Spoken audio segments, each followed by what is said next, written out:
ஐவகை நிலைப்பாகுபாடு, முதலில் 4 வகை நிலம், பிறகு 5 வகை நிலப்பாகுபாடு என்ற வகையிலே 5 நிலங்களுக்கும் வெவ்வேறு கடவுளர்களாக 5 கடவுளர்களை தொல்காப்பியம் நமக்கு காட்டுகிறது. இந்த 5 கடவுளர்களை ஒருங்கிணைத்து திராவிட மதம் என்று ஒரு சொல்லாடலால் கூறுகிறார் மயிலை சீனி வெங்கடசாமி. பலருக்கும் இது ஆச்சரியமான ஒரு சொல்லாடல். புரட்சி தலைவர் எம்ஜிஆர் அவர்கள் முதல்வராக இருந்தபோது ஒரு கணக்கெடுப்பு நடத்துவதற்கு ஆணையிட்டார். தமிழ்நாட்டில் இருக்கக்கூடிய எத்தனை விதமான சமயங்கள் இருக்கின்றன, அதனுடைய தொடர்பு ஃபாலோயர்ஸ் யார், அதை ஏற்றுக்கொள்பவர்கள் யார் இருக்கிறார்கள் என்று கணக்கெடுப்பை தொடங்கினார்கள்.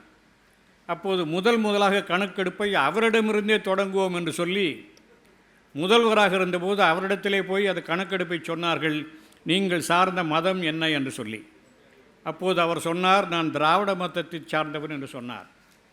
எல்லோருக்கும் ஆச்சரியம். அதுவரை அப்படி சொல்லாடலை பலர் கேட்டதில்லை.